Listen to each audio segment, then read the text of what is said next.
2023 के ज़माने की देवरानी जेठानी। तुम्हारे बेटे तुषार की शादी को 8 साल हो गए, द्रौपा अभी कोई बच्चा ना हुआ। आज मंजरी की बुआ सास राधा जब आई तो उसकी सास से कहने लगी। द्रौपा ने कहा, हाँ जीजी, बहुत इलाज करा लिए, दोनों में कोई कमी ना है, बस समय का चक्र है, हो जाएंगे, बस बहू बेटा खुश रहने चाहिए। राधा ने बहुत ही टेढ़ा मुंह बनाकर कहा, अरे क्या ऐसे वंश चलेगा। मंजरी सब सुन रही थी, उसकी आंखों में आंसू आ गए। उसकी सास उसे बहुत प्यार करती थी। हालांकि बड़ी बहू सुनीता के 2 बेटियां थीं।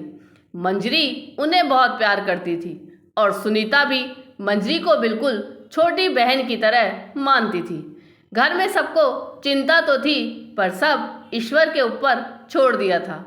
द्रौपा बुआ तो अपने व्यंग बाण छोड़कर चली गई। तुषार जब घर आया तो मंजरी को बहुत सुस्त देखा। उसने पूछा तो मंजरी शांत रही।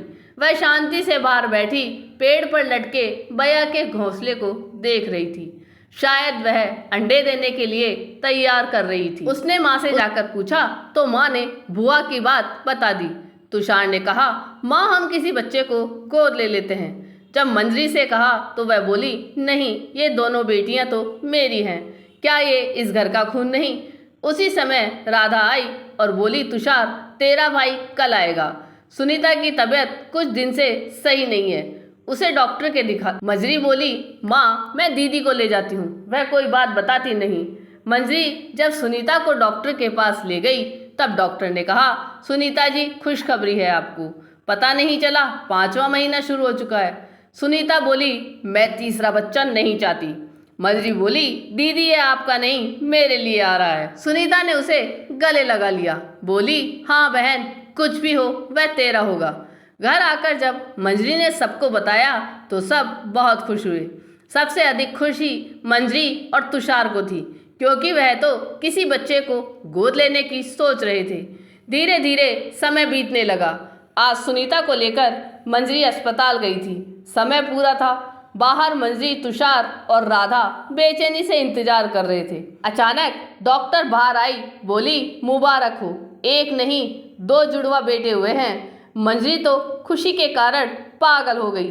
अंदर पहुंची और बोली, दीदी दोनों मेरे हैं क्या।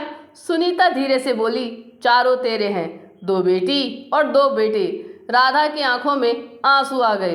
वह मन ही मन बहुत खुश थी सुनीता का समर्पण देखकर।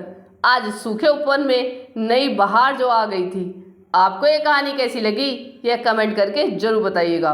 चैनल पर नए हो तो सब्सक्राइब जरूर कीजिएगा और वीडियो को लाइक और शेयर कीजिएगा। धन्यवाद।